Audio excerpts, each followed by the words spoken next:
There is a saying. It goes like this: you learn everything you need to know in life in the first 5 years of your life. For Naruto, this holds true. Ever since that horrible night, the night in which the Kyuubi was freed from its prison in Kushina Namikaze and then attacked Konoha, his life has been not what you expect. That night, the fourth Hokage, Minato Namikaze, had to seal away the Kyuubi somehow. He would have done so by sealing the yang, or light side, of the Kyuubi into Naruto's sister, Kaoru, while sealing the other half of the Kyuubi into his brother Menma. Only, in order to save Minato, Sarutobi arrived and did the sealing himself, with a smile as he died. Happy to be with his wife once more. Even though Naruto was the oldest of the 3 triplets born to Minato Namikaze and Kushina Uzumaki, the poor blonde was seen as second best, or in this case, third best in their opinion. They didn't even know that they were doing it and so didn't care. Some say that the reason for this is because of what happened just before the Kyuubi was released. When Kushina had finished giving birth to all 3 of her children, she was reasonably tired as hell. That was the perfect opportunity that the masked man to come in and threaten their way of life. He took Naruto and threatened Minato to back away from Kushina. The ending result was the Kyuubi's release. In the end, after all the fighting and the sealing of the 2 halves of the Kyuubi into Naruto's siblings, the event had caused a stigma and a darkness to grow within Minato and Kushina.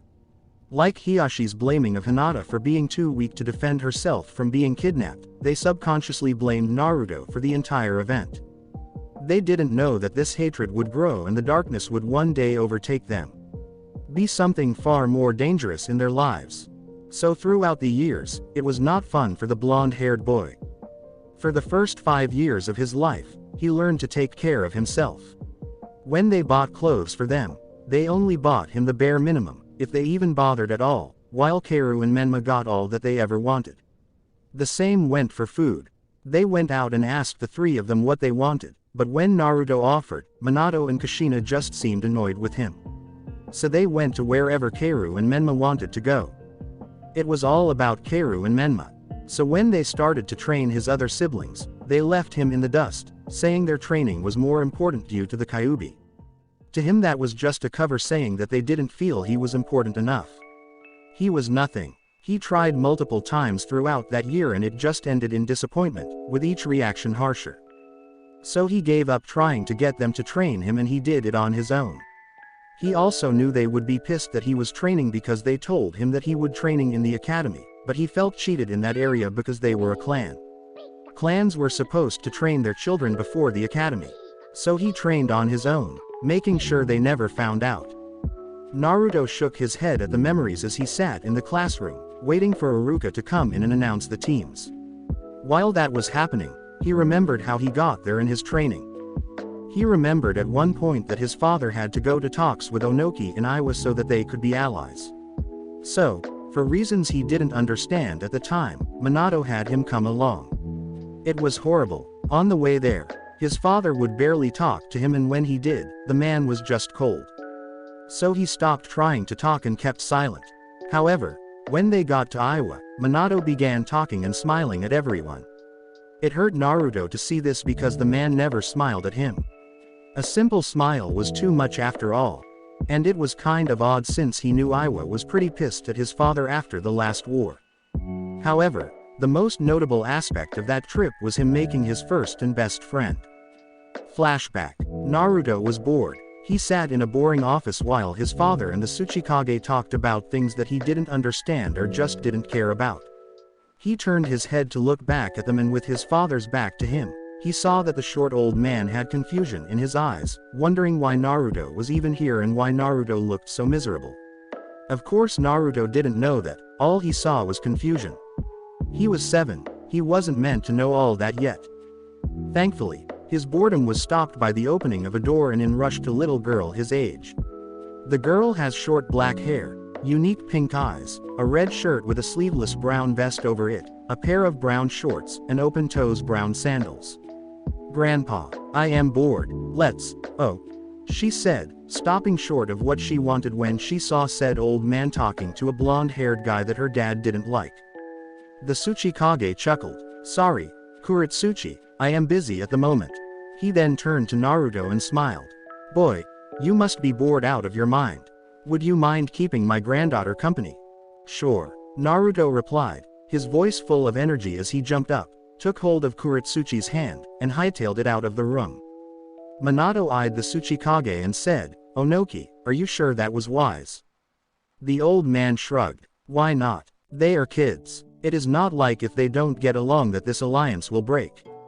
Besides, your son looked bored, he said while noticing that Minato had a look of pure annoyance on his face, making him wonder why the man was so annoyed. Should he be happy that his son was happy? Then he had his answer. It was telltale, but he saw it like he did many years ago in his friend Roshi's family. At the mere mention of Naruto being happy, the color in Minato's eyes flashed red for just a second, but that was all Onoki needed. Poor kid, his family must be strongly affected by the hatred infection to be their sole target. I wonder who else it has affected. Do they even know what is happening to them? So your name is Kuretsuchi? Naruto asked, making the girl nod. Cool, I am Naruto. Nice to meet you, Naruto. Kuretsuchi replied with a smile as they slowed their pace and simply walked through the village, get many to look their way. So what kind of fun do you guys have around here? Kuretsuchi smiled at that. She figured that they didn't have the same games as they did in Konoha, so that was to be expected. Well, we have a game called Boulder Rush that I usually play with either my dad or grandpa, but they are both busy right now. What about your other friends? Don't you play with them too? The young girl scowled at that. No, I am unapproachable, or something like that. Huh, why? Because my grandpa is the Tsuchikage and people are afraid of offending me and by proxy him. Kuretsuchi said sadly. Naruto noticed her extensive vocabulary and chalked it up to who her family was. So, they should know it is obviously hurting you. Back home, I am the oldest son, the fourth Hokage, and people treat me normally. He said, but that was mostly because the people there have noticed how Naruto was treated by his own family, so they treated him like a normal person for his sake. Must be fun. Kuretsuchi pouted while wondering why it was different for Naruto. Matt, it's okay. Naruto replied. But the main thing here is, I will be your friend because I really don't care who you are related to. The black-haired girl stared at the blonde boy for a while before her face broke into a big smile and she hugged him. Thank you. No problem. Naruto said. No one should be truly alone. Backing away with a smile, Kuretsuchi asked, so ready to play Boulder Rush? I'm game. Seriously? Naruto asked after they got to a strange spot and Kuretsuchi had explained the rules. They were currently on a fairly large hill next to a giant boulder overlooking a giant lake. Apparently, they were supposed to push a giant boulder down into the lake to create a huge splash. The only problem was, Naruto was not sure they were strong enough to push the damn thing. They were a couple of kids after all. Yeah, Kuretsuchi replied before a thoughtful look passed her face. However, I am not sure how Grandpa does this, to be honest. It looks heavy. How does your dad do it? He punches it with a rock-encased fist. The girl replied simply. Naruto looked at his own fist and then to the boulder. Nope. Then how are we going to do this? Kuretsuchi asked. Push it as hard as we can. The blonde offered. Fine with me. Kuretsuchi shrugged before rushing at the boulder and pushing with her whole body. Naruto shook his head before doing the same, the both of them going red in the face as they did so. Finally, their bodies gave out. However, due to the sweat on their bodies, they slipped along the boulder as they lost their footing. They landed in front of the huge boulder on top of each other. Thankfully, Naruto managed to land on top where he used his arms to stop his fall, with both of them on either side of Kuretsuchi's head. They just laid there staring at each other while catching their breath. Kuretsuchi had a small blush on her face due to their position and was about to say something when something happened. Crack. The two paled and looked back at the boulder, noticing that in their fall, they kicked a thick plank of wood keeping the boulder in place, and with it gone, the boulder was free to move. Only problem was, it was coming right at them. So helping the raven-haired girl up, the two ran down the slope and away from the boulder that was on their heels. We're not going to make it. Kuretsuchi cried. Like hell we're not. Naruto raged as they kept running. However, they soon came upon a problem. They were running out of land and quit due to the lake in front of them. Naruto silently cursed. He would have to reveal some of his chakra control training to survive this. Hopefully Kuretsuchi was not a blabbermouth. Slowing down just a bit, Naruto scooped Kuretsuchi up bridal style, added a constant flow of chakra to the soles of his feet, and ran along the water just as the boulder crashed into the water. However, even though he thought they were safe, he was wrong because the crash boulder had created a wave of water that was surging towards them. Oh come on, Naruto deadpanned as the wave almost hit them. Almost being the key word because Naruto cut the chakra to his feet and sank while letting the current take him to the other side of the wave and then running on top of it to ride it out. All the while, Kuretsuchi was looking on in amazement. Their little reprieve of danger was cut short as Naruto not only lost his footing, but his control over his chakra as well. The end result was them getting swept up by the rest of the wave and then getting slammed on the other side of the lake, right into an outcropping of rock. When Kuretsuchi came to, she found that she was in Naruto's arms with his back to an outcropping of rock, no doubt made by her grandpa's men, one of those mask-wearing guys. Still, they saved them and Naruto saved her. He was cool her in books. Naruto opened his eyes and said, "Are we dead?" The soaking wet girl laughed out loud at her equally soaked blonde friend and said, "Nope. But how were you able to walk on water like a ninja?" "About that, can we keep this a secret?" Naruto asked. Kuretsuchi hesitated for a moment before sighing and nodding. "Good, because I have been training myself while my parents trained my siblings. Come on, I'll tell you on the way back." The girl nodded. She followed her new friend back into town while her father's Anbu followed and listened in as well, curious about the boy. XXX. The duo and secret third wheel made it back to Onoki's cage tower in little time at all, and by then they were dried off thanks to the sun's rays, but it was starting to get dark out. Kuretsuchi put her arm around the blonde's shoulder and said, "Your family sucks, but if you are training to get back at them for ignoring you, then I say go for it. And if it doesn't work out, you can come here. After all, you are my friend." "Thanks Kuretsuchi," Naruto said a bit shyly, not used to people truly believing in him other than Tsunade and Shizune. "You know, you are my first friend." Kuretsuchi looked at him for a moment, not believing it for a moment, and then she thought about her own situation and then smiled. She hugged him and said, "Mine too, but I think you are my best friend." Naruto gave off a megawatt smile and nodded. "Cool." The girl let go of her new friend and started to walk back into the tower, but before she could, she stopped. Naruto was about to ask if she was okay, but he didn't get a chance to because Kuretsuchi backtracked to him. "Oh, and thanks for saving me," she said while planting a small kiss on his cheek before running back into the tower. Naruto watched the girl run back into the tower a bit dazed while he held his cheek. "No problem," he droned out, making the hidden Anbu chuckle as he disappeared to report back to his superior. XXX. Onoki sighed while his hands messaged his forehead.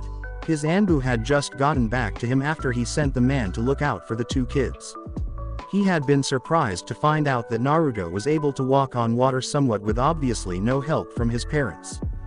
He was actually happy that he boy learned how to do so, or else he and Kuretsuchi might be dead from their boulder rush game. Something he needed to do about, like teach Kuretsuchi how to manipulate the boulder's weight. However, what got him was how the boy was dealing with the situation. He was training to eventually show them he meant something, and then there was Kuretsuchi's offer, which he didn't think was a bad idea. Still, with the boy's story, it was just as bad as or worse than Roshi's experience. Minato and Kushina, along with a few family friends, were the most affected by the hatred infection, while the young blonde siblings seemed barely affected by it. Odd. But whatever, he was sure the boy could do it. Then, another Anbu appeared in his office to give him some info on Naruto's predicament. "Sir, it would seem that Minato is asleep and has locked his son out of their given apartment." "Thank you, you may leave," Onoki replied with some annoyance. He stood up to leave and help the boy since he himself had a key, but stopped as a scroll on his desk caught his attention. "Should I?" he asked aloud before shaking his head. "Why the hell not? Roshi already thinks Kuretsuchi has the potential to use the lava element, so she won't really need it." XXX. Naruto sighed as he made his way to the roof of the apartment building that Onoki let him and his father use for the duration of their stay. However, like usual, his father had locked him out after a long day of work, not bothering to even care if Naruto was there or not. Figures. Naruto grumbled as he stared out around the village of Iwa in twilight. Something on your mind, boy? A familiar voice asked him from behind. Naruto wiped around to see old man Onoki floating a few inches off the ground. The blonde shook his head and said, "No, not really. Just wondering why my family is like it is." Onoki nodded. "When you do, you will have to face something dark. When that time comes, I feel that you will need all the power you can get." "What do you mean?" Naruto asked, not understanding. Onoki smiled as he handed Naruto a scroll. "You'll know when the time comes," he said as he floated back to his tower, but not before turning back to Naruto. "In the meantime, get some rest." Once he was gone, Naruto looked back at the scroll to see two things. One was a key, mostly likely to the apartment. The other was words on the scroll. "Dust release." End flashback. Naruto smiled at the memory. Onoki and Kuretsuchi truly believed in him, and that was good enough for him. And thankfully, him and Kuretsuchi still kept in touch with letters they sent each other every month. Despite the distance, they really were best friends. Turning his head, he looked at his reflection as he still waited for his teacher to show up. Must be preparing himself for a goodbye speech, he does like to talk, he thought. Naruto was currently wearing the usual open-toe sandals for ninja, but they were white. His pants were jeans that were bleached white as well. He had on an orange t-shirt with a white unzipped white hooded jacket over it. On the back was his special kanji that the higher-level ninja and a few civilians knew the true meaning of. It was the kanji for chaos. It was his secret to keep until the time was right. A tap on his shoulder brought him out of his musings. The blonde looked to see 3 out of 5 of his only friends in the academy. Shino, Shikamaru, and Choji. While Choji was clueless most of the time on Naruto's plan, Shino and Shikamaru had picked up on Naruto's plan. They also felt for him because of his situation. Shikamaru found that Naruto was a challenge for him and found out Naruto's plan right off the bat, thinking it was ingenious. The blonde could have left at any moment that he wanted, yet he stayed in the village to piss of his family, and eventually show them what he could do. Now what the blonde could do was something not even he knew. He was still trying to figure that one out. Shino figured it out as well but did not become friends for that reason. Despite hating his brother and sister for the Kyuubi, among other reasons, Naruto did not hate Shino right off the bat because of his bugs like most people did. The blonde had accepted him because he thought the Bug clan was cool. Choji was a friend of Shikamaru, and that was main reason he became friends with Naruto. The big-boned boy knew the blonde was hiding something, but he didn't mind the boy, even if he could be as broody as an Uchiha at times when in the presence of his family. At other times, he was just a goof, and it pissed off his parents visibly that he didn't take much seriously. Naruto's other 2 friends at their own desks across the room. There was Kiba and Akamaru. Kiba was a brash kid like him, and with the others, they would often cause a little panic with their skipping school and other such pranks. Kiba hadn't really figured out Naruto's situation and really didn't care. Kiba was friends with him just because. Thankfully, it seemed that his mother had figured it out and encouraged the friendship. Finally was Sasuke Uchiha, which was a surprise since Naruto thought that most of the Uchiha were all stuck up, even after a certain incident. But Sasuke was a friendly guy and often looked up to his brother since Itachi was the new clan leader. A tiring job, yes, but he made time for his brother when he could. Sasuke was surprisingly the second best in class, and he was okay and at the same time not okay with it. Sasuke was not really pushing for Rookie of the Year, but he just did not get along with Naruto's brother, Menma, and so they were always at each other's throats. Thankfully, he didn't have a problem with Naruto. "Who do you think will be on your team?" Choji asked while munching on his ever-present bag of chips. "I would prefer it to be any one of you since we all passed." Naruto said. Yes, he passed, but he made it so that he did just barely. Still, this was all just a front. Naruto had a plan, and it did not include them. It included his siblings and eventually making fools out of them, destined children his ass. Logical since we are your main friends. Despite Kiba being a friend, he is not close and seems to prefer your sister, which makes it hard to develop a friendship with him. Shino concluded, to which Naruto nodded too. Yes, Kiba had a major crush on two girls in class, his sister Kaoru and Hinata Hyuga. Both often spurned his advances, but he never gave up like the dog he was. Still, Naruto thought Kaoru and Kiba made a good couple. They were both full of themselves after all. I also wouldn't mind being on Sasuke's team. I think he wants to replace his father for the head of the police force, to take some of the weight off of Itachi's shoulder. Noble, Shino replied. Yeah, I would have thought Sasuke's personality would have darkened when his father died in that incident. Choji said. Lucky for us, he didn't. Shikamaru drawled out. I am good with you guys as well, but if I am correct, the Hokage will try and remake the Inoshika-cho team. Logical, since your fathers are one to the best teams. Shino replied with a nod. Then, Iruka finally came in. That man had always been on Naruto's side. He always rooted for Naruto and often took him to Ichiraku's. He was basically a father to the boy, or a big brother. However, most of the other low-level ninja of the village viewed Naruto as a lost cause and just didn't care for the boy. Yet the higher-ranking ninja saw the boy's situation and had a high amount of respect for him for not leaving, but the downside of this was that they lost respect for the Hokage and the rest of his family. Yet they did not let it show much. Okay class, this is the last time we will see each other for a while and I am proud to be your teacher. Thank you, Iruka said as he began his speech. When he was finally done, he got to the teams. Most of them were not of note until he got to Team 7. Okay, Team 7 is Menma Namikaze, Kaoru Namikaze, and Naruto Namikaze. You sensei is Kakashi Hatake. That was not really a surprise to most people.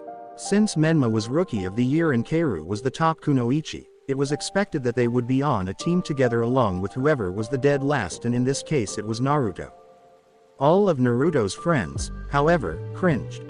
They knew of Naruto's dislike for his own family, along with a family friend that seemed to not care either way, and now he would be spending more time with them. That had to suck. Sasuke shook his head and gave Naruto a nod of good luck to his friend, hoping that Naruto survived his family. Still, it was what Naruto had planned. On the outside, his knuckles were white, showing his friends that he was not happy, but that was mostly for the name, Namikaze. He hated that name since he felt he wasn't even part of the family. On the inside, he was laughing evilly. One step closer to making fools out of his family. Next we have Team 8. Hinata Hyuga, Shino Aburame, and Kiba Inuzuka. Your sensei is Kurenai Yuhi. Iruka continued, and only seeing a sad look on Hinata's face and a brash one on Kiba's, he went on to the next team. Team 9 is still in circulation from last year, so we have Team 10. Ino Yamanaka, Shikamaru Nara, and Choji Akamichi. Your sensei is Suma Sarutobi. He paused when Shikamaru drawled out a lazy, called it, and then continued. Team 11 is Sasuke Uchiha, Sakura Haruno, and Sai. Your sensei is Itachi Uchiha. That last one made everyone raise an eyebrow. Iruka saw and expect this, so he explained. Sasuke, your brother wishes to teach you despite being the clan head and all that entails.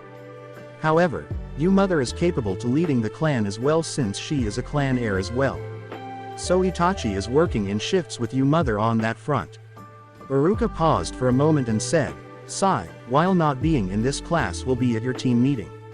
As for who he is, well, he is part of Danzo's route and Hokage-sama is giving that man another chance by integrating one of his younger subordinates back into the ninja force, sort of like an experiment of sorts. Sasuke raised an eyebrow at this and then shrugged, not really caring anymore. He was more interested in learning under his brother. Sakura on the other hand was more wary of her new teammate, having heard some things about Root from her dad. Your senseis will be here to pick you up in a few minutes. See you later. With that, Iruka left the room just as most of the sensei came for their students. Some happy about being teachers and students while others just didn't give a damn. However, as predicted, Kakashi was not there. He would be late, so Naruto leaned back and put his feet on the desk while observing his teammates. First was Kaoru. She was flame-haired, to put it simply. Most of her hair was blonde with the tips being red.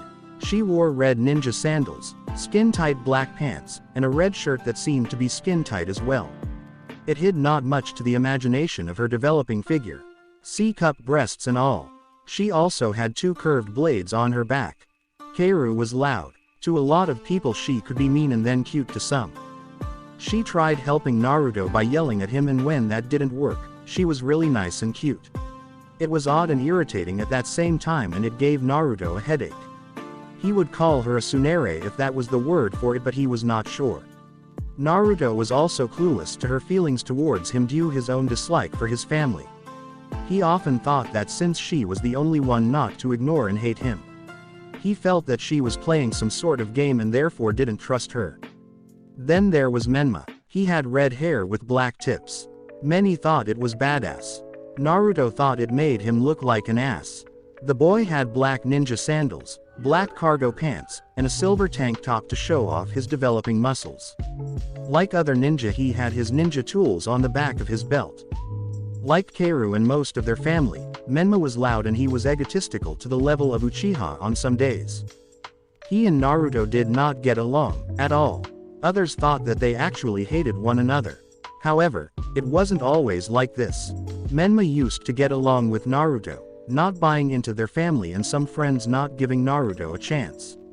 That changed over the years as he too saw Naruto as nothing but dead weight. So he began to hate the blonde boy with a passion, often degrading him like their dad did on occasion. To him, Naruto was worthless and that Jiraiya had been right. Naruto closed his eyes. Yes, with all of his training and not just in the dust release, he would show them he was not the worthless brat they made him out to be. He would show them, more importantly, he would show that damn Toad Sage, that he was not nothing. Naruto snapped his eyes open and smiled. And I show them the power of Naruto Ranmyaku. What a waste of time. Minato ground out as he did paperwork while also talking to Kakashi. Said sensei thought he would speak to his old sensei before he went to check on his supposed team. What is sensei? Kakashi asked in his usual bored manner. Me keeping to Sarutobi's way of setting up teams. Minato replied with a frown. So far it has worked, but this time it won't, and it pertains to your new team. Menma is the rookie of the year and Kaoru is the top kunoichi, which is to be expected.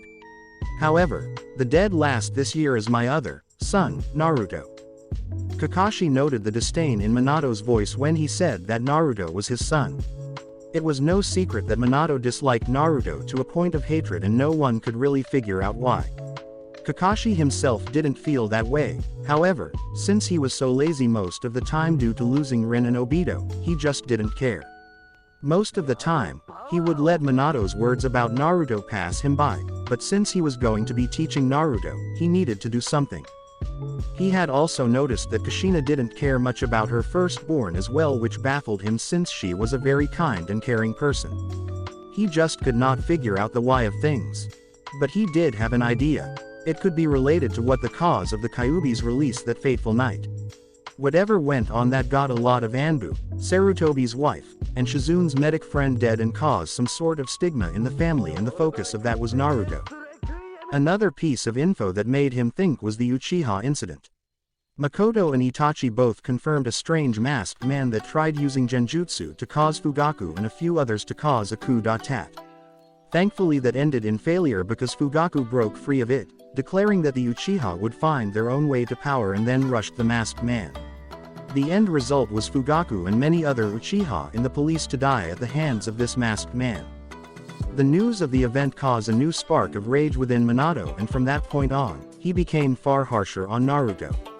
To Kakashi, that meant that whoever that masked man was, he was the cause of all the hatred within the Namikaze family, and it pained him to see things like this. And Lord Jiraiya didn't help. He just made it worse with his damn toad prophecy. Something that Kakashi didn't really believe because Jiraiya had said on numerous occasions how senile the old toad was. No, he would make his own opinions of Naruto now that he was his teacher, and maybe he could help the boy. Don't be too judgmental, sensei. Under my tutelage, he may just surprise you.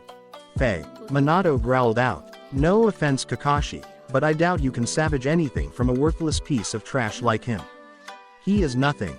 We'll see. Kakashi replied simply, while on the inside he was shocked to hear his sensei say such a thing. Just remember that Lord Jiraiya was in the same boat as Naruto back in his days, and look how he turned out. Minato still wasn't convinced. But Naruto is not Jiraiya sensei. The brat has no talent whatsoever. How he managed to pass the exams is beyond my comprehension. Minato retorted. Ever since the day that Naruto refused his training a few years into the academy and how he was doing in school was brought up, he lost all interest in Naruto, verbally putting him down whenever he could. Minato sighed with a sad yet angry look. Sometimes I think it would be best that he was never born in the first place. Kakashi shook his head as he walked out to meet his students. This conversation was getting too depressing even for him because Minato was starting to sound like Hiyashi. XXX. 2 hours later for the Zenin, a man with gravity-defying silver hair walked through the door with an extremely bored look on his, in his eye. Yeah, he had a mask on to cover the lower half of his face and his headband covered one of his eyes. He wore the standard uniform for all Jonin.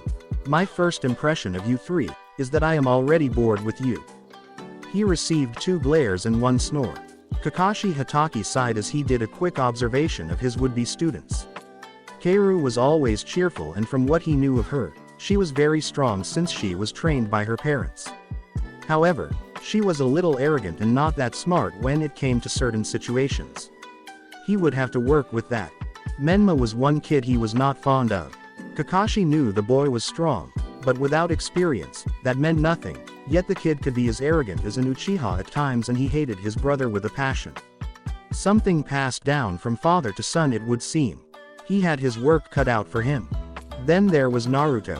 His sensei's failure of a son, however, he blamed Minato. Naruto's parents never really spent time with him, at all. And for that they thought he was a failure because he didn't accept their training, in the last year of the academy. Minato preached about family, yet didn't really consider his son family. It just made no sense to the son of the White Fang. Of course, Kakashi knew about looking underneath the underneath. Naruto was hiding something and he was determined to find out. After all, he was on his side. Now to just wake him up. Please wake up Naruto and meet me on the roof, Kakashi ordered before walking out the door, face down in his little orange book.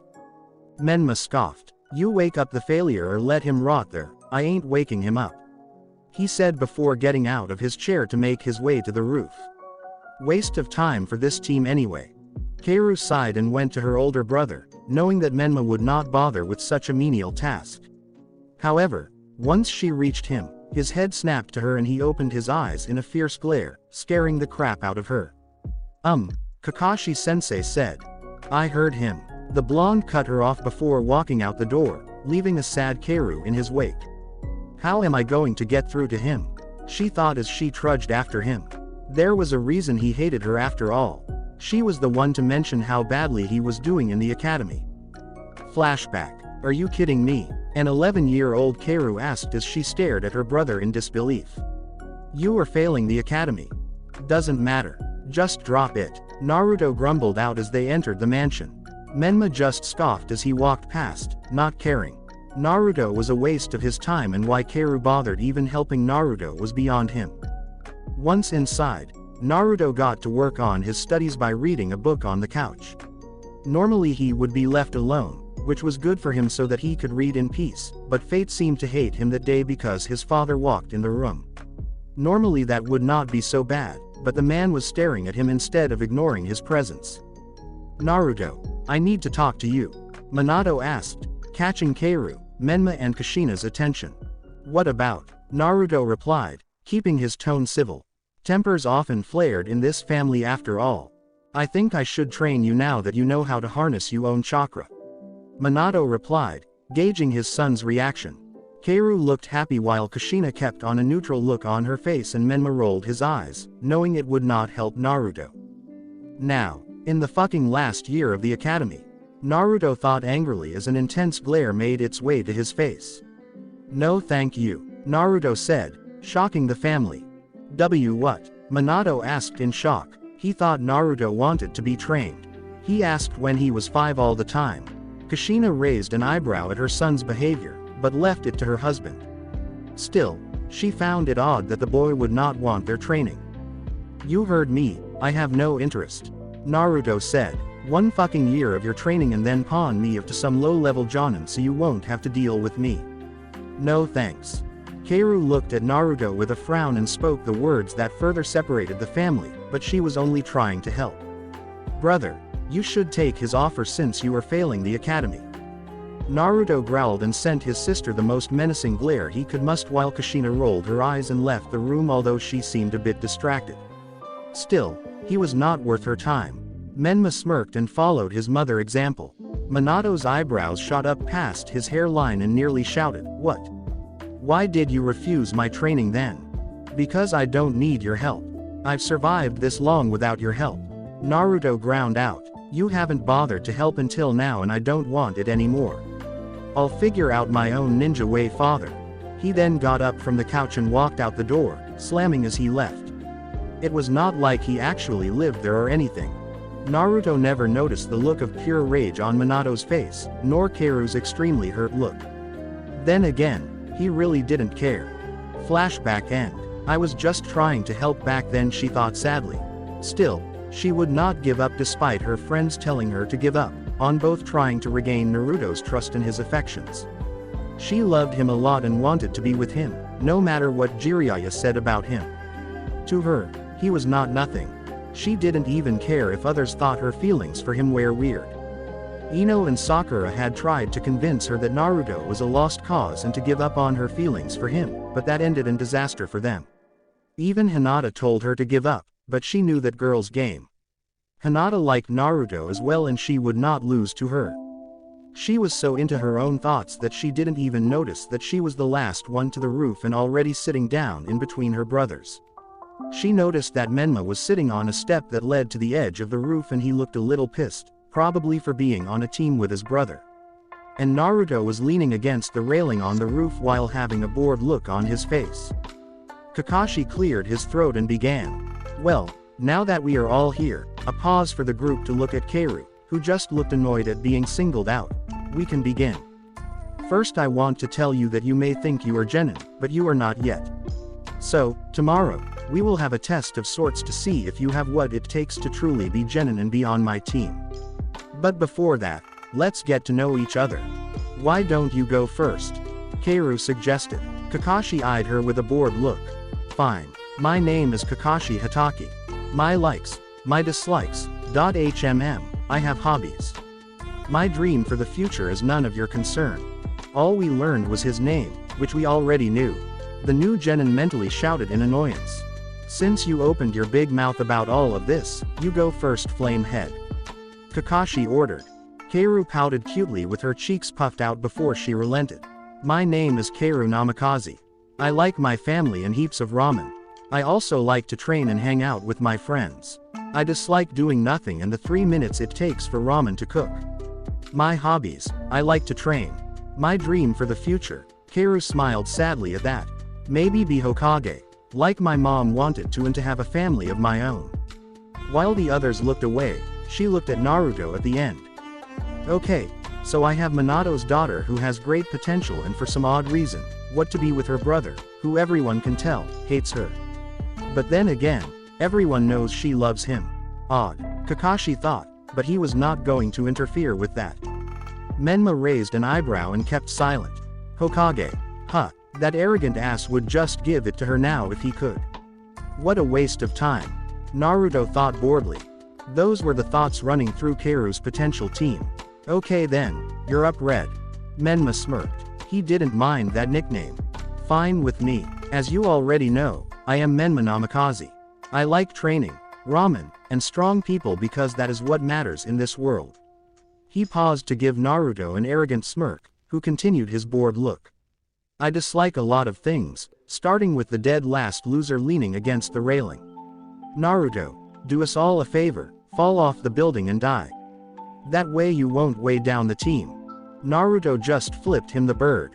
Keiru on the other hand slapped Menma across the face with an unpleased look on her face. "Listen up, Menma, quit being such an ass to him. Your siblings and teammates now, for God's sake."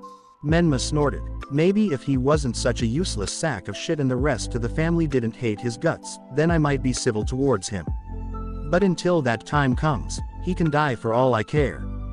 "Asshole," Keiru grumbled. "Whatever. Now, my hobbies are none of you concern.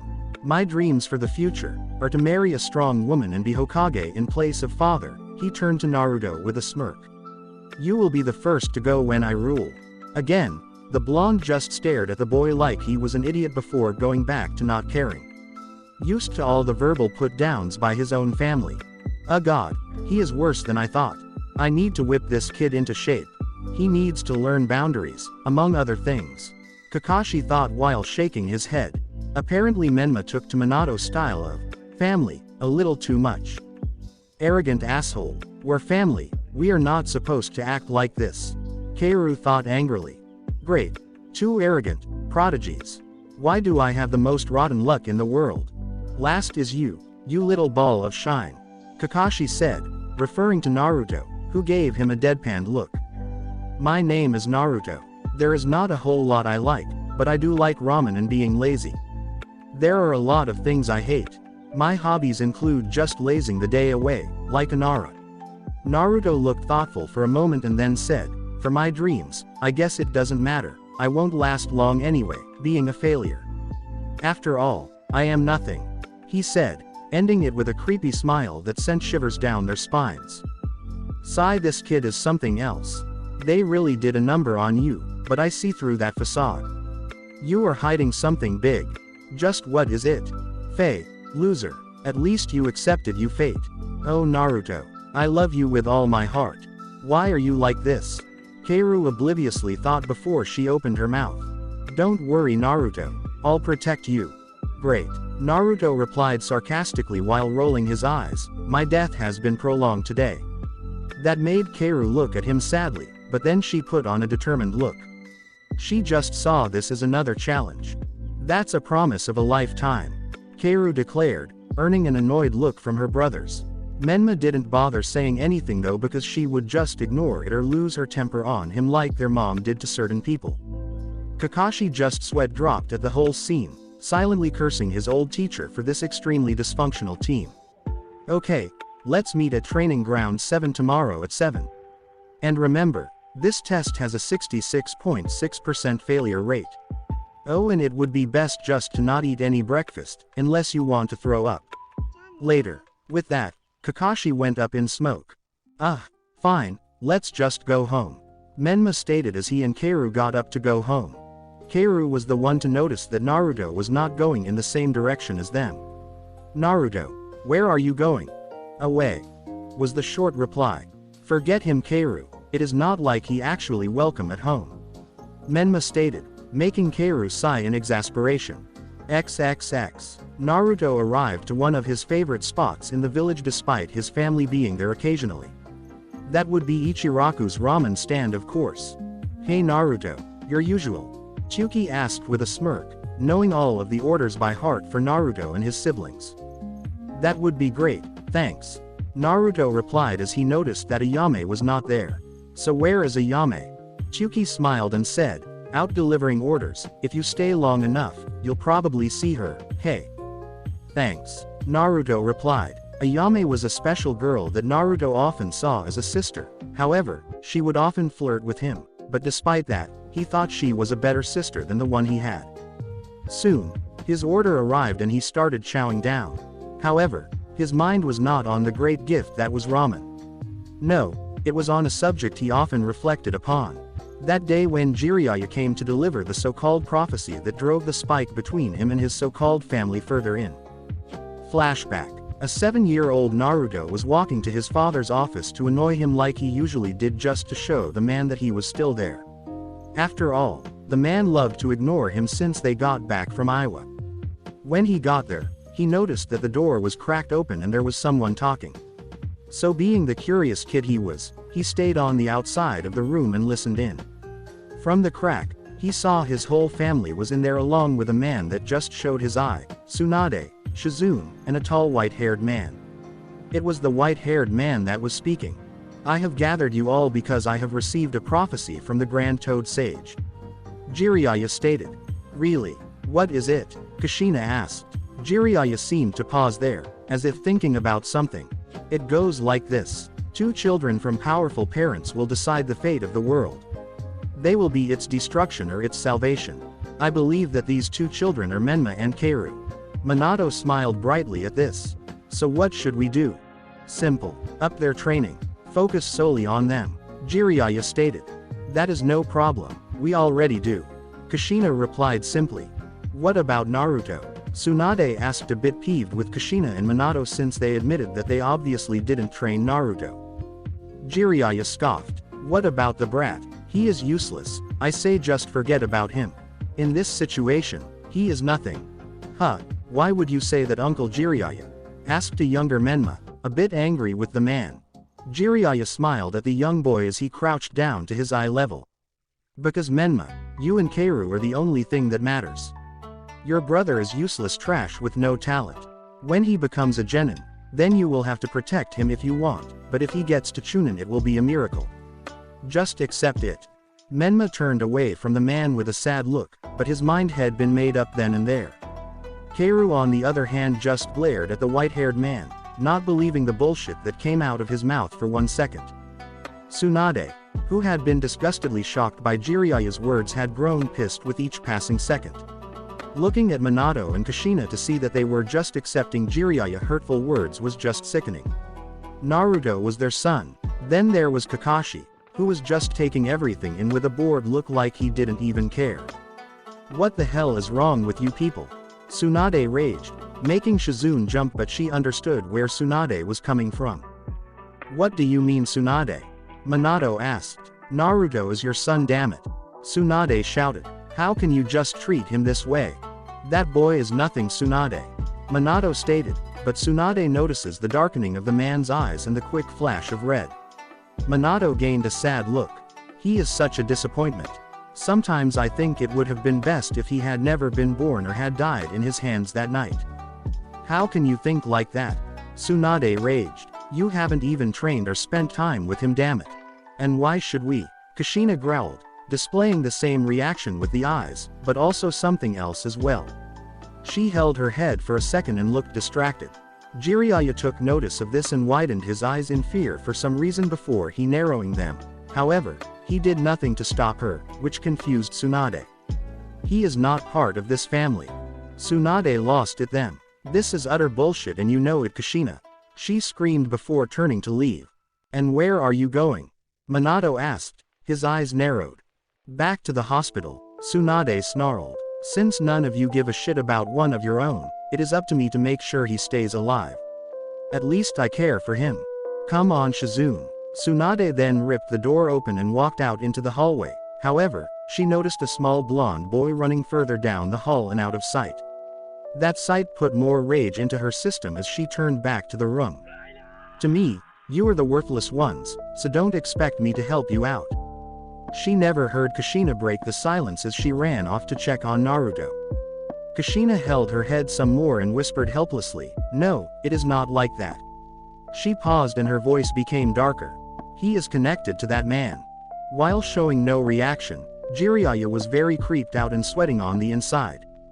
XXX. Naruto. Tsunade called out as she found him crying at the entrance to the tower. The look she received was heartbreaking and it made her want to cry alongside him. Instead, she crouched down and hugged him alongside Shizune. Why do they hate me? Naruto cried. I've done nothing to them. I don't know, Naruto. I really don't. Tsunade said as she held back a sob of her own. But, I won't let anything happen to you. Me and Shizune may not have a lot of time thanks to our jobs, but we are there for you, and if you ever need help with ninja training, even medical training, just ask and we'll be there. Naruto calmed down after a while at that as he just held on to the two women.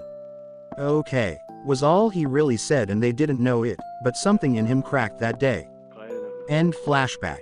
Yes, ever since that day, he considered Tsunade more of a mother than Kushina and Shizune as a big sister. And true to their word, they had taught him all the medical knowledge he could ever want. He was a genius in his own right to the medical arts, and it showed. Everyone in the hospital knew what he could do. Still, sometimes he would scare them when he said it was no big deal, often saying in his own creepy way that he was nothing. Tsunade knew the meaning of that phrase and it hurt her every time he said it. A few minutes later, Naruto was walking home from the ramen stand when he noticed the square rock following him. Konohamaru, Rocks don't follow people around or are square. Right, like always, boss. The boy shouted as he let go of the transformation and coughed on the smoke. Naruto chuckled to himself. He knew the kid because Asuma introduced them and they have been good friends since. Also, somehow the brat managed to see past his charade. Boss, let's go prank some Chunin. Okay, Naruto said with a rare smile. XXX. Mom, I'm home. Kaoru shouted as she entered the mansion. Oh good. Tell me, who did you get for a team? Kushina said, walking into the living room. Oh, I got Kakashi as a sensei. Kaoru stated, which made Kushina's eyebrow twitch in annoyance. Kakashi, while being known for being one of her husband's last living students, was also known for being very late, all the time. And the fact that he never passed a team, plus he was lazy as hell. Then there was the reading porn in public. That man just irritated her to no end. Then there is me, Menma, and Naruto. Kushina put a frown on her face. Two prodigies and the family failure. I get Menma, but why the hell did he put Naruto on the team? Kaoru heard the tone of disdain in her mother's voice. It was not the first time she talked about her own son like that, but for the first time, Kaoru was questioning why. Well, he is my brother for one, and I think father wants me and Menma to protect him. Kushina laughed at that. Oh, you are too nice, Kaoru-chan. One day you will be promoted and he will be left alone and probably die in the field, alone, like the worthless trash he is. Mom. Kaoru shouted in shock. How can you say that? Kushina looked miffed at her daughter's behavior but shrugged it off. I am only speaking the truth, honey. She said before walking off while holding her head as if in pain, never noticing the glare her daughter was sending her way. What is going on? Is this why brother is like the way he is? XXX. Menma was in his own room, having gotten home sooner than his sister, and he was fiercely and rapidly jabbing at a punching bag. He had an intense look on his face, but his mind was not on his task. I will not end up like that failure and have my own parents hate me. No, I will surpass them so much that they can't hate me. Yes, Menma had his own problems of paranoia to deal with. 4x. The next day, Naruto was the last to meet at Training Ground 7. He noticed that Menma glared at him like usual, but Kaoru seemed to be in deep thought. The blonde just shrugged it off, not really caring at all. A few minutes later, Kakashi arrived. Oh, timed that one good. Naruto thought with a smirk as he looked to see the man. Well, it is nice to see you all. Kakashi stated with an eye smile. Now that we are all here, I believe we should begin and see if you all have what it takes to be shinobi. He took out 2 bells and attached them to his hip. You will have until noon to get these off me. Whoever doesn't get them, gets sent back to the academy. But there are only 2. Kaoru pointed out, which means one of you will be going back. Kakashi said before looking at the sun. You will have to come at me with the intent to kill. Good luck, and yes, you may begin. With that, all 3 disappeared. Well, 2 of them did. What do you think you are doing, Naruto? The blonde shrugged before walking off and sitting under a tree. Sitting down. No way in hell will some like me be able to do this by myself. Oh well, like I care. He said, but the last part with a glint in his eye as he looked at Kakashi. From the trees, 2 slaps to the head were heard. Come on, Naruto. At least try. Kaoru thought angrily. Sue, you are not even going to try? Kakashi asked. Naruto sighed like this was expending too much energy before he brought up a hand and waved it in a circle-like motion. They were stunned to find energy building up around said hand into the form of a ball. What is that? Kakashi asked, almost thinking it was the Rasengan. He wasn't far off. Chakra ball. Naruto deadpanned as if it was the most obvious thing in the world before lazily tossing it to the man. Of course Kakashi dodged it by leaning to the side, but the man was not expecting the results. As soon as the ball hit a tree, it exploded, taking out a good chunk of the tree and making it fall. So, this is the thing that could make you lucky enough to be Chunin. Menma thought as he remembered Jiraiya's words. The technique had promise and Menma was not sure how good it actually was. Awesome. I knew you had power to protect yourself. Kaoru thought happily. Question is, would mom and dad accept you for this? After all, they seem to be against you no matter what, and I can't figure out why. Just how did he make that? Kakashi thought with a wide eye. There, I tried, Naruto stated before leaning his head back and closing his eyes. He is hiding something, maybe I will find out during this escapade. Kakashi thought before shrugging outwardly, walking off, and disappearing. Soon the scarecrow-like man found Kaoru, and from what his old sensei told him, the girl was still really bad at genjutsu, but that was kind of expected for a Jinchuriki. However, she should be able to detect the illusions and dispel them. Still, he would have to do an emotionally shattering one to get past the girl. He just hoped she forgave him later on. First lesson. Genjutsu. XXX. Kaoru was almost hiding perfectly from Kakashi, or so she thought. She knew that the man was a Jonin, and while she was strong, she was barely a Genin, despite being a Jinchuriki. That's it. I have to have them help me in getting the bells. Teamwork. Duh. She was about to get up, but a wind started blowing and things changed. Kaoru, I found out the true test. Came Naruto's voice. You too? Kaoru asked before a smile crept on her lips. Her mother was wrong, he was not worthless. It's Tay. He started but was cut off by a 3-pronged kunai to the stomach, followed by their father appearing in a yellow flash and backhanding Naruto into a nearby tree. Dad? Kaoru asked in fear from his enraged face. On the outside of the genjutsu, Kakashi rose an eyebrow at that. What would he be doing in the hell viewing technique? You need to grow up, Kaoru. Minato replied as Kushina appeared in the scene in full battle attire. Mom? Kaoru asked in disbelief. Okay. Now Kakashi was concerned. What was this girl seeing that had her parents in it?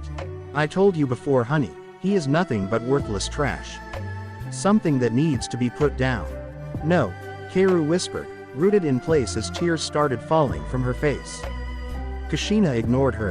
Menma, would you please be a dear and bring that failure over here? We are going to be helping your sister with her little problem. My pleasure. Menma said as he walked onto the scene and dragged Naruto to them before slamming his foot into Naruto's back to make sure he didn't escape. All with a cruel smile on his lips. What do you mean, mother? Why is Menma in on this? Kaoru asked. He is just helping us get rid of this trash. Kakashi replied as he appeared on the scene. You too, sensei? Kaoru asked, visibly shaking now on both sides of the genjutsu. Please don't. The real Kakashi was really starting to regret his genjutsu decision now. Her worst fear may be something very terrible. The illusion Kakashi took out a Tonto and held it at Naruto's neck. From this point on, you will not have this worthless trash for a brother. He will be forgotten and you will become a great shinobi with the great Kyuubi no Kitsune inside you, no longer held down by your sick love, and be one of my 2 students. No. Don't do it. He can be better. I'll help train him. No please. I love him. Don't kill him. She shouted both ways, scaring the crap out of the real Kakashi, but the fake was not even fazed. Not good enough. Once a failure, always a failure. Illusion Kakashi replied and brought the blade down on the blonde's neck, all the while the girl was screaming in the negative. Then it was over. The blonde's head came rolling over to her, with a look that said that she was not able to protect him. Kaoru carefully picked up his severed head as she fell to her knees, a waterfall of tears running down her face. No, Naruto, no, she screamed out to the heavens in agony, making Kakashi look at her sadly, but also in a bit of pride for not resorting to the Kyuubi's power yet. If he continued this, he was sure the girl would bring out that power. And he was right. He soon felt that dark chakra leaking from her, changing her eyes from their violet color to a blood red. You really want to fight the great Kyuubi's power, Kakashi-sensei? Fine, she screamed as her hair waved around menacingly. The strange thing about all of this though was how quickly it ended with Naruto's presence. XXX. A few minutes earlier, Naruto was sitting under the tree, contemplating on how he would reveal his powers. He figured he should wait for a bit, but there was no harm in using them now to get the bells without being detected. It was then that he felt Kakashi engaging his sister with a genjutsu. Also, a clone of Kakashi was fighting Menma. He himself went to see that fight while he sent a clone to help his sister. So as the wind blew, he disappeared from that spot to see what was going on. A few seconds later, he was viewing the end of genjutsu cast upon Kaoru. Rolling his eyes at the sobbing and enraged girl, he walked up to her with a kunai in hand. Kakashi watched this with confusion and fear. It was no secret that Naruto had a deep dislike for his siblings, but it looked like to him that Naruto was going to put her out of her misery with that look on his face. However, all Naruto did was stab her in the foot, shocking the girl out of the illusion and bringing her back to reality as he walked in front of her. "And Naruto?" the girl asked in shock. "Genjutsu, and I thought you were smart," Naruto replied before walking off, deep into the forest where there were a lot of shadows, purposefully not showing his hands.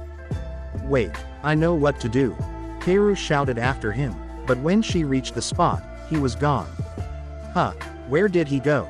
However, she was still feeling the effects of the Genjutsu and the Kyuubi's chakra in her system, so she walked away, wary of her surroundings and holding her arm nervously, and with a disappearing limp due to the kunai in her foot. Kakashi stood in place, trying to figure out where Naruto went as well. He felt his chakra spike a bit and then he was gone. No, the boy literally walked into a tree and disappeared. What the hell was that? It was then he received the memories of his clone that went after Menma. He was so distracted that he never noticed the pair of hands silently grab the pair of bells from his waist. What was odd about them was the fact that there was nothing connected to him and the fact that one of them was using a tiny ball of dust released to cut the string while the other silently caught them before disappearing completely. XXX. The real Naruto walked toward an admittedly hilarious sight. Menma Namikaze was buried up to his head after his fight with Kakashi's clone. Menma thought that brute force was going to work for this, so he immediately channeled a good amount of Kyuubi's chakra and bum-rushed the Jonin. "Well, this is quite the sight," Naruto said with a smirk. "I have to admit that I am enjoying it." "Fuck you dead last," Menma shouted.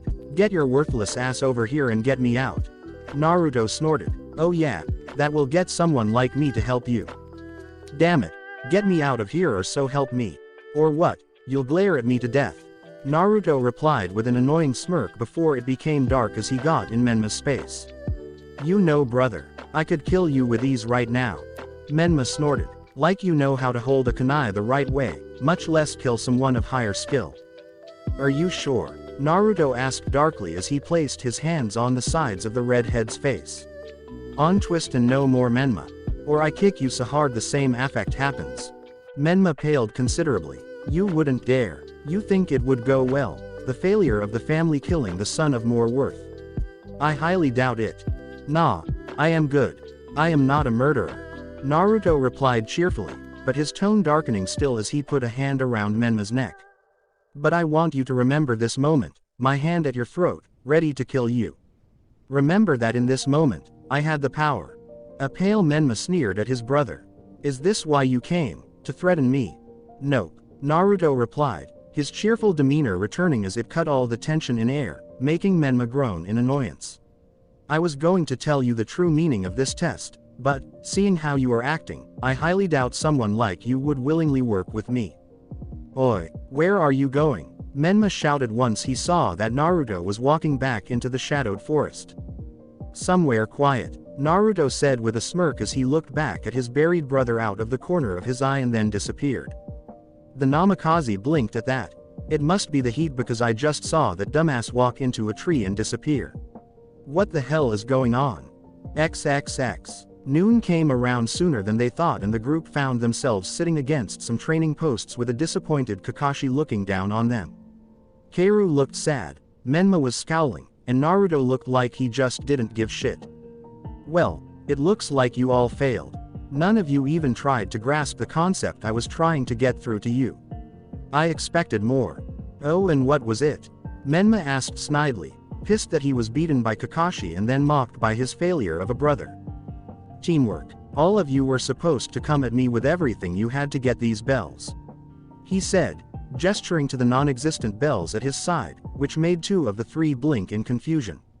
"Naruto barely even tried. Kaoru got caught in my genjutsu, and Menma rushed me head-on without really thinking how a genin, Jinchuriki or not, can beat a jonin.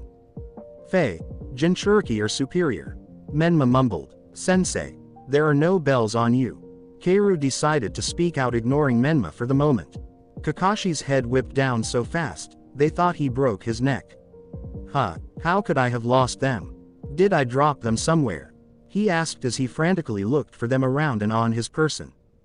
While that was entertaining the three, Naruto finally had enough and took out the bells, jingling them a bit to get everyone's attention. I get what you did with this test. Naruto began. You wanted us to fight each other to see who would get the bells, but also wanted us to work together to get them. The whole thing about only 2 of us being genin was total bullshit. Konoha is founded on teamwork and teams usually have 4 on them. You want only 3 though. Fine, those 2 can have the bells. Naruto then tossed the 2 bells to either side on him, knocking the 2 out of their shock. How the hell did you get them, Dobi? Menma asked. Naruto shrugged. He must have dropped them because I found them on the ground. Kakashi didn't believe that for one bit, but just outwardly went with it. Is that connected to that disappearing power he has? Keiru was smiling softly. So, you do have some skills. I never doubted you, bro, but still, why hide them? Well, Kakashi said, regaining his voice just as Naruto got up to leave. It would seem that with Naruto's last act, you 3 pass. Congratulations, we are now officially Team 7. Oh, and here are some words of advice. Those who abandon the rules are trash, but those who abandon their comrades are worse than trash. Meet me here tomorrow, same time. Great, we really are a team now. Menma grumbled before he took hold of the front of Naruto's shirt and got in his face. You better pull your weight, bro. The team is already weakened just by your presence alone. And don't think I have forgot what you said to me. With that, he threw Naruto away and walked home. Keiru glared at Menma as he walked past with a self-serving smirk on his face. She shook her head and held out her hand to Naruto. Come on, bro, get up. Naruto, however, growled and batted her hand away. I can take care of myself. I've already been doing that my whole life. Keiru flinched at that, a reminder of how different their lives were. Ah, Naruto, can you stay behind? I need to speak with you. Kakashi said after observing the truly dysfunctional family. Something he would be seeing for the time being. The blonde nodded as Keiru, albeit reluctantly, left to catch up with her other brother. What do you need, sensei? Naruto asked, a bit bored. Kakashi took on a serious look, despite the fact that most of it was covered. Naruto, I saw the technique you used. It is something I have never seen before. How did you make it? Naruto snorted. He should have known the Jonin saw him. Hey, I made it from my father's failure. One failure using another, ironic. He said, confusing the silver-haired man. So he held up an arm with a smirk as a truly intricate seal appeared on it. Kakashi's eyes widened to epic proportions when he noticed that part of it had the Hiraishin seal in it. In truth, Minato, in his anger, tried to replicate the intangibility jutsu that the masked man had used on him. In the end, it failed and Minato cast it aside. Naruto found it and kept it. He didn't really know what to do with it until he was friends with Sasuke and Naruto asked if he knew anything about seals. Sasuke replied in the negative, but he did ask Itachi. When Itachi saw the seal and purpose for it, he was shocked, but he had a way to help Naruto. There was a jutsu in the Uchiha's vault that was similar to the Sharingan's Kamui. He gave it to Naruto hoping it would help. Plus it was kind of a sad thing to admit, but in recent times, no Uchiha could use it since they were not good with seals. Naruto worked his ass off to learn everything he knew about seals and thanks to his Uzumaki blood, it came easy to him after a while. Plus he was able to imprint his medical knowledge to create something else, but that was for another time. But it was true that Naruto learned all he could of the Hiraishin. Although he had to do so in secret, just like with all his training, including the Rasengan and a few spin-offs. Anyway, he was not able to use the Hiraishin because it was tied only to Minato. Still he used a few seals from that jutsu into his new jutsu to prefect the intangibility jutsu. The end result was something better. The power to be nowhere and everywhere at the same time. He still needed a name for it. Plus, he found a way to get past the Hiraishin if his father ever tried to kill him. That is, a pretty impressive seal, Naruto. Kakashi replied, a little rattled before he sighed as he noticed another seal around Naruto's wrist. It was small, so he had no clue what it was for. Look, I am on your side. And I want to help. Even he saw that Naruto had trust issues because of the boy's parents. Who wouldn't, but he was trying to help. We'll see. Naruto replied before he walked away, but took a risk. If Kakashi really was on his side, then he would not speak about what he saw today. Naruto disappeared in a swirl in the air. Kakashi could not help but gawk. XXX. Naruto arrived at the door to his father's office. It was nearing dusk, and after a long day of dealing with the village and paperwork, he still had more paperwork to do. He was very irritable and just wanted to get shit done. Now was the perfect time to enact the first part of his plan. Knocking on the door, he received an "enter," and did so. Minato, seeing that it was his son, just scowled and kept on working. "What do you want? Since you are the Hokage, would you mind signing these for a couple of my friends?" Naruto asked in a civil tone of voice. Minato snorted.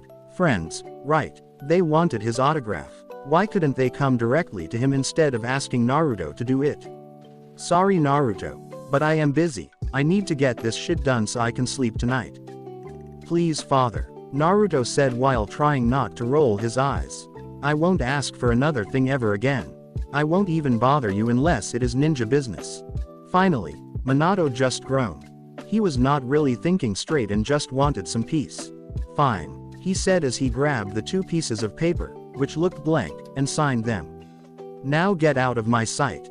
Naruto nodded and left the room, with pleasure. He mumbled so the man would not even hear. Further down the hall, he released the genjutsu around the 2 papers and smirked. He was no longer part of that family. The Hokage unknowingly emancipated his own son, and with the other paper, created a new clan. He quickly took them to the administration building, where he got the papers from, and gave them to the lady working there. She looked shocked that the Hokage had actually signed them. Sure, she thought Naruto was just joking around and was going to threaten the man with them so that he could be treated better, but never in her wildest dreams did she think this would actually happen. Sighing, she took the papers and filed them. She would have a talk with her clan head, Asuma, later on. "Good luck, Naruto." "Thank you," Naruto said politely with a bow before walking away with a dark smile. XXX. Naruto traveled through the seedy part of the village, walking along a path he had been doing for a year now. No one bothered him because the people there knew he could hold his own and kick their asses. They knew that Naruto was not the failure he made himself out to be to his parents. The blonde reached an apartment complex that with a large amount of money, he now owned. In reality, he had been saving up his allowance since he was little. He had wanted to get out, so he did. He took meager amounts of money from his parents' bank account, just small amounts so that his parents wouldn't get suspicious, and it worked. He now lived in his own home. Naruto smiled and said, "This is my home now." He then walked in, never noticing a figure on the rooftops go poof, signifying that they were a clone. Question is, who was it? Of course Naruto didn't care at the moment. His attention was solely on one object in the middle of his sparsely furnished apartment. A pure white mannequin that held its arm up, showing off open palms.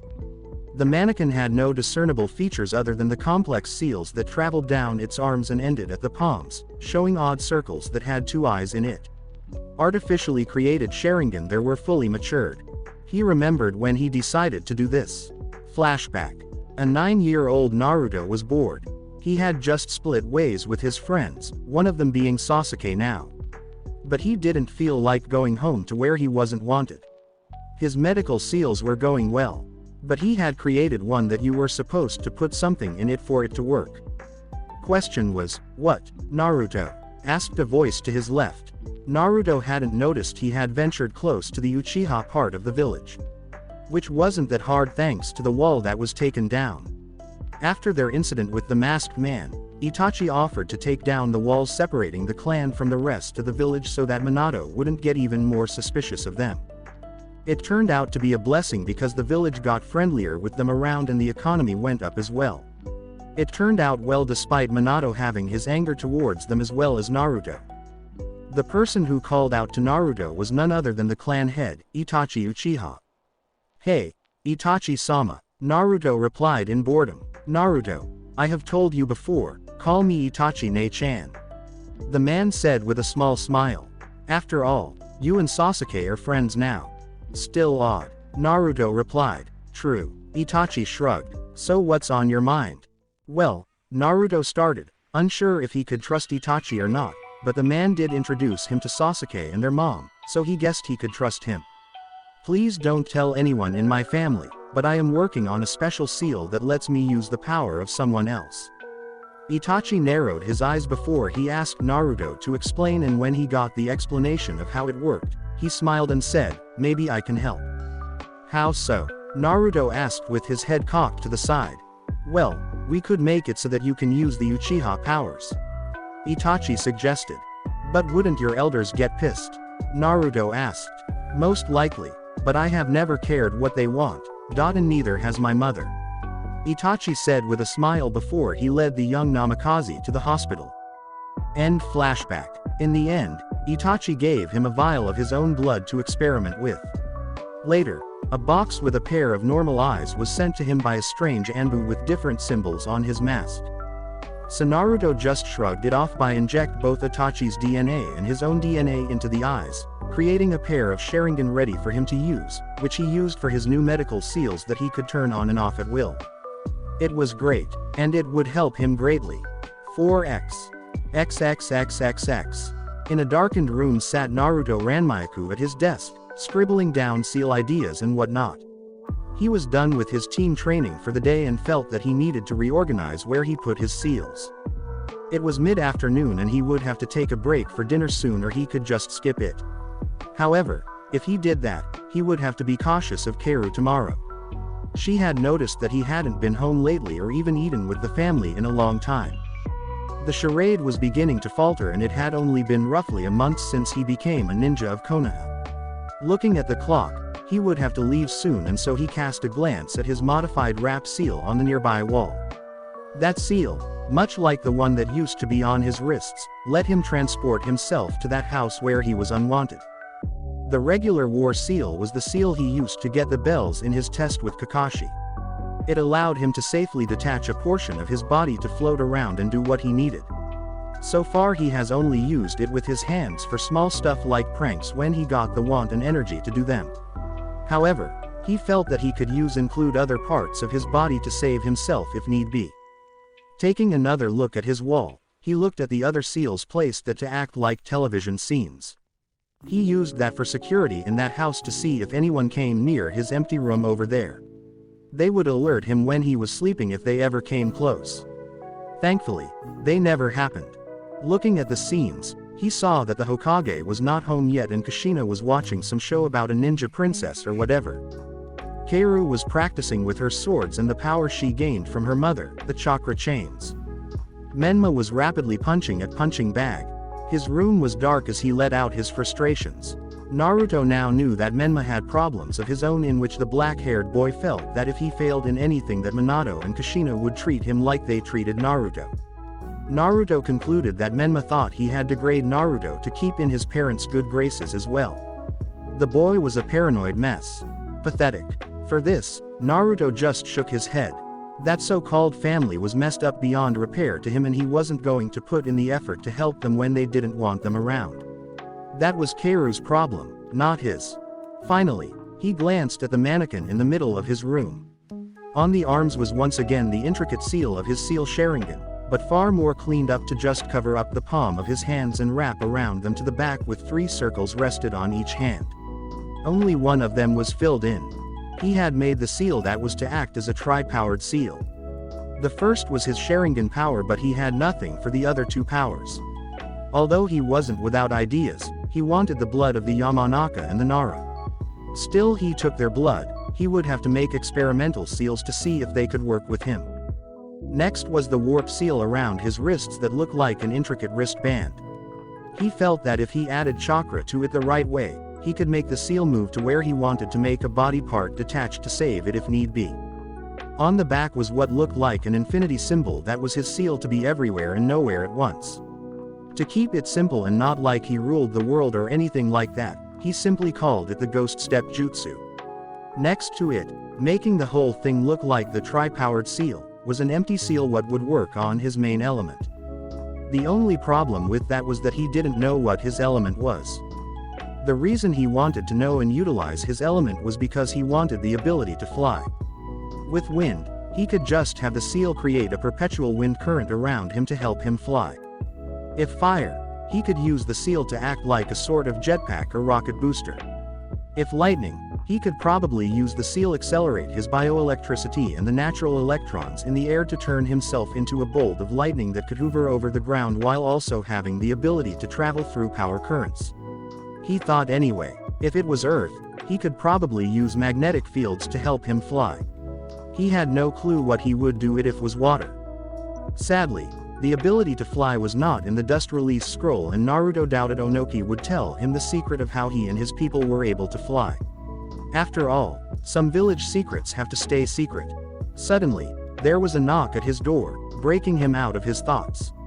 He looked at his wall of seal visuals to see that the one knocking on his door was not at that house but at his own home, and it was Asuma. Odd. I wonder what he wants. I also wonder how he knows where I now live, Naruto said to himself before it clicked. Oh right, the lady I gave the papers to was a Sarutobi. He must have heard wind about it.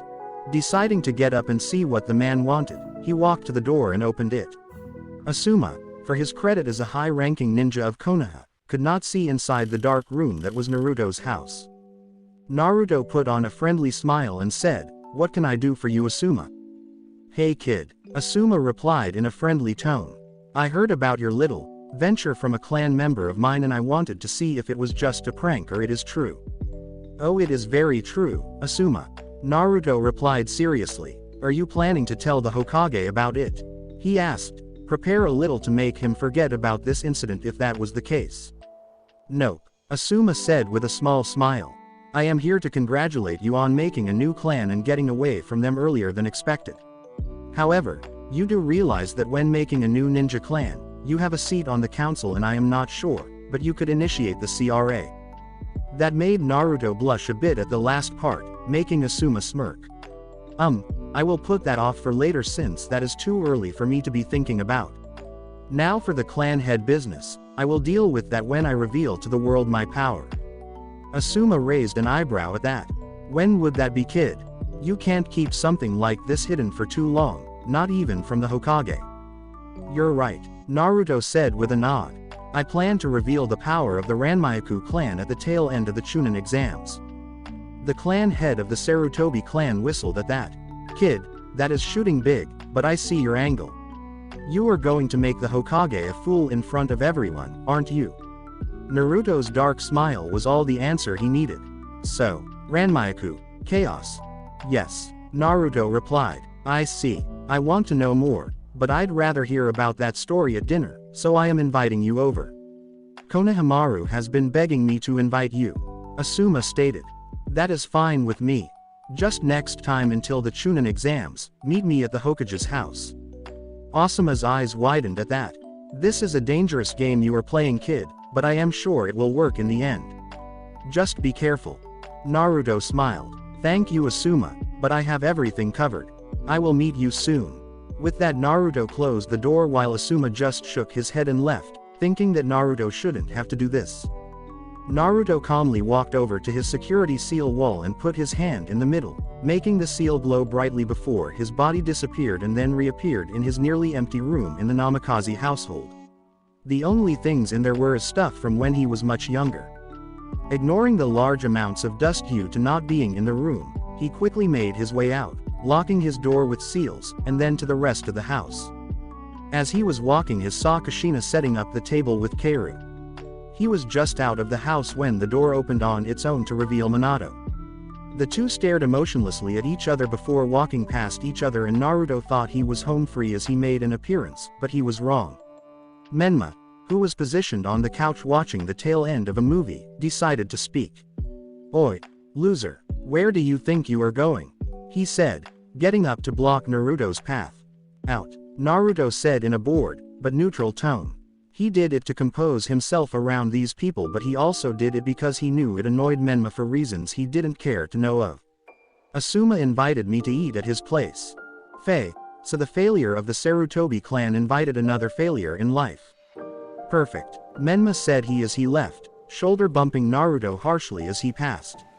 It was no secret what he thought of Asuma.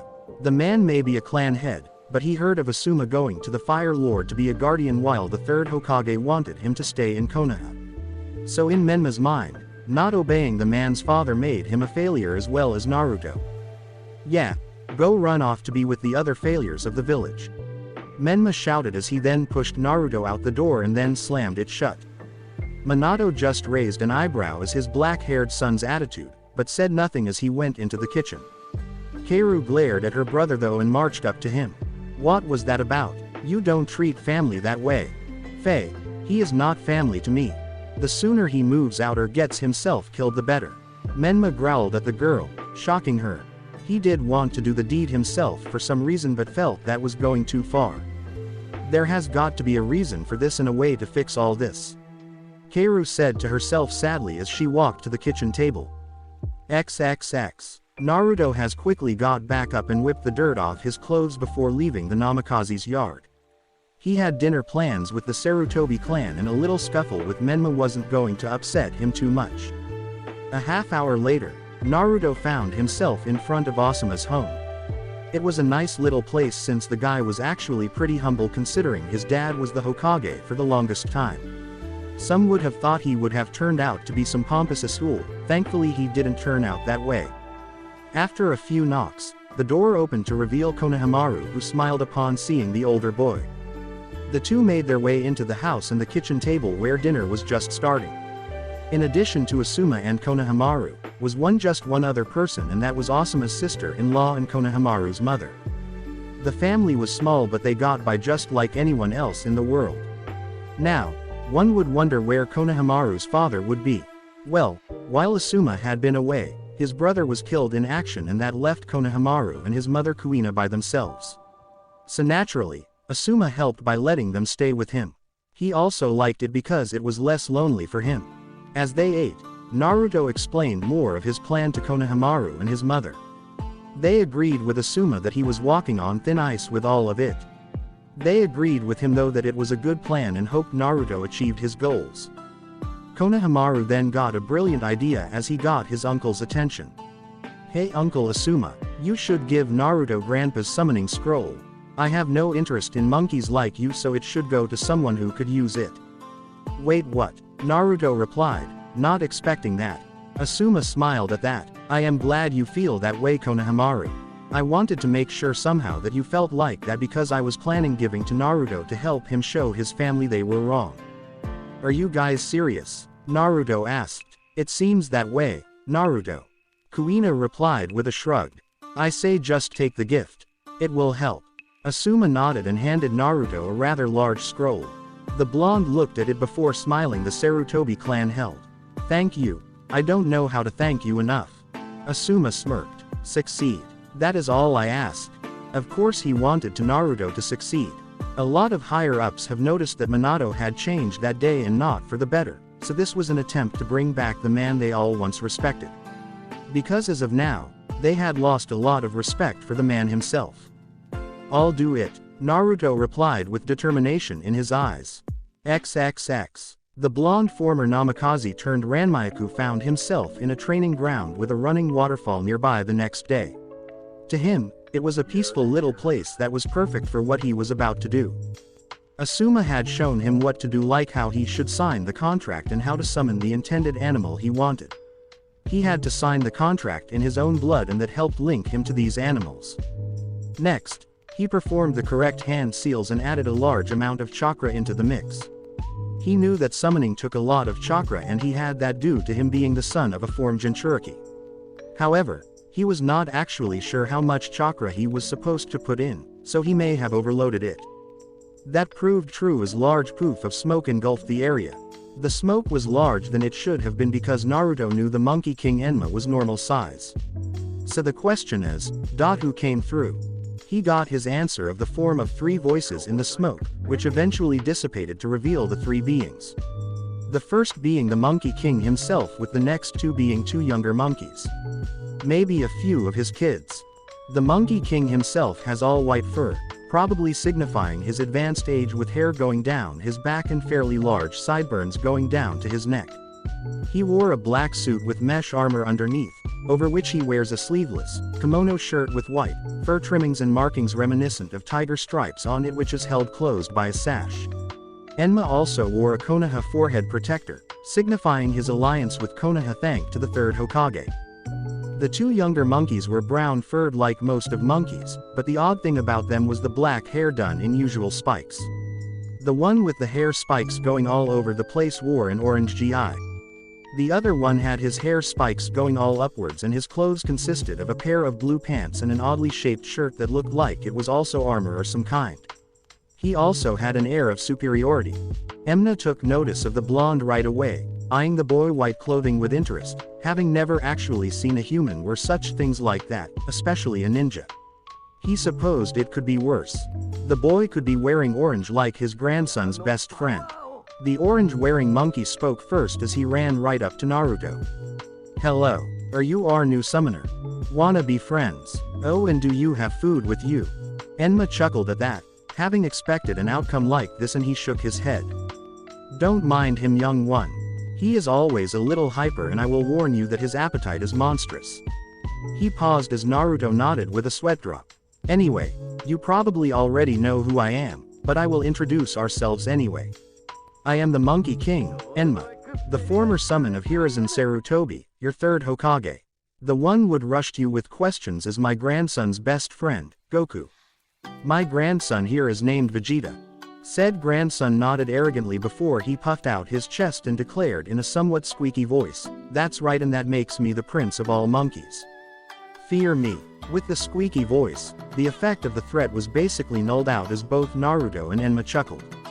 "Now that we are introduced, tell me, boy, who are you?" "I don't recognize the last name," Enma demanded. Naruto nodded, not expecting the Monkey King to know. "My name is Naruto Ranmyaku. My last name was formerly Namikaze." Enma raised an eyebrow at that. "The son of Hiruzen's successor.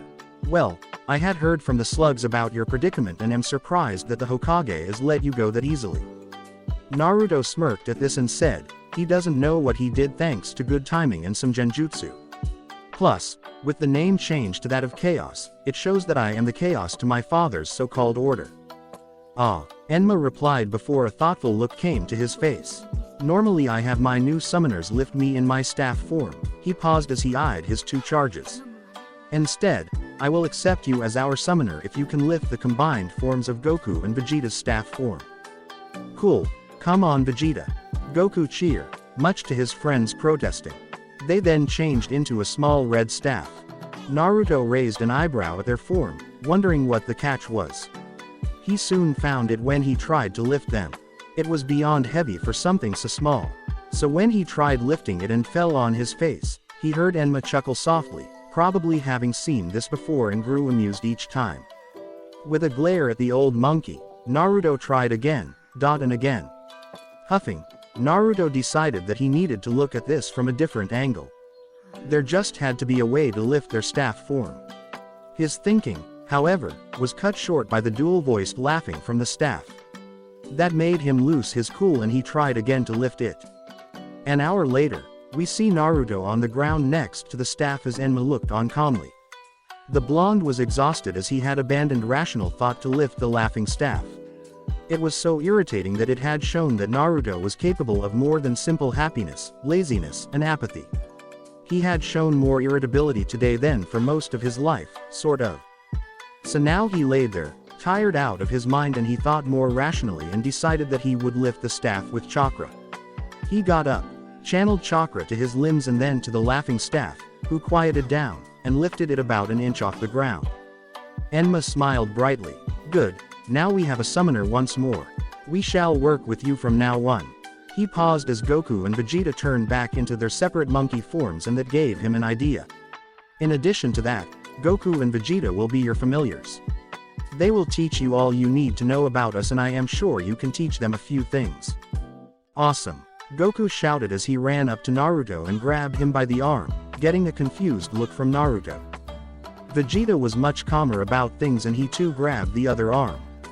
Be grateful, human, that you have the Prince of Monkeys as one of your familiars.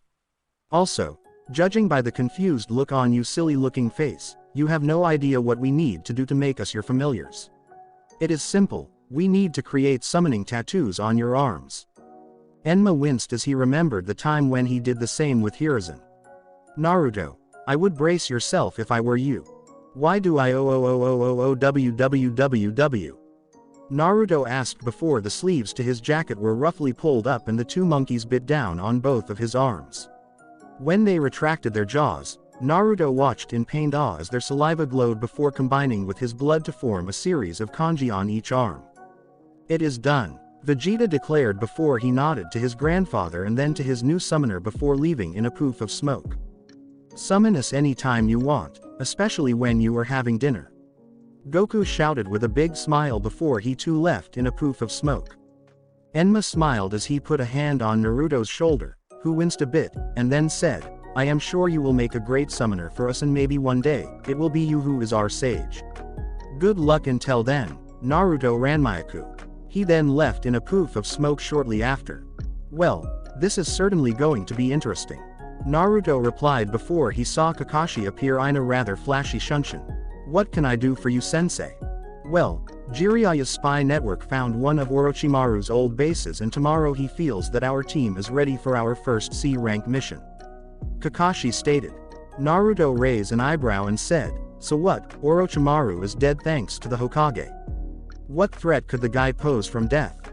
Kakashi nodded, knowing that Naruto really didn't know much about the snake Zenin. With limited knowledge like that, it was almost expected for Naruto to answer in the way he did. Well, you would be correct in that assumption, but when Minato-sensei killed Orochimaru, he found notes on the man's experiments and found that he was in search of a way to be immortal. The notes said he found a partial way to be immortal, but not a true way. Okay, well, he developed something called the curse seal that he derived from a man from a strange clan and using them on other people and not just his apprentice at the time in the form of Anko. That crazy snake lady, yeah, I can see her as his apprentice, Naruto replied with a shrug. Personally, he liked her and didn't have a problem with her like some of the village did. She was a refreshing sight some days. Right, so the reason we have this mission is because of the nature of this base. It is supposed to hold the person from which the curse originated from. From what Jiraiya said in his letter, it was used as a prison of sorts and that it still has people in it. I am surprised we are going, Naruto replied, very wary of this information. He still did not trust Jiraiya since that day and he doubt he ever would add into the fact this his so-called father was send him there was just not right in his books. You may not like to hear this, but you three are his kids and he expects great things from the three of you, Kakashi replied, a knowing look in his eye regarding the blonde. You're right, I don't like it and even if it is a ploy to get me killed and out of the picture, I will do this mission and succeed. It will be one step closer to fulfilling my plans, Naruto stated. He had taken to trusting Kakashi a little more. Not enough to actually tell him the master plan, but to give him snippets of it instead. On the off chance that Kakashi was a double agent, he would have just a portion of his trust. Right, Kakashi replied, wincing at how the blonde thought that everyone was out to get him. It really made him sad and he wished he hadn't been so lazy before, even if the boy had Tsunade and Shizune to fall back on. He wanted the boy to feel that he could trust him. After all, he was just making up for lost time. Meet tomorrow at 9 in the Hokage's office. I promise I won't be late, this time, Kakashi stated. The blonde just gave the man a deadpan stare, now knowing what Kakashi was like. 4x.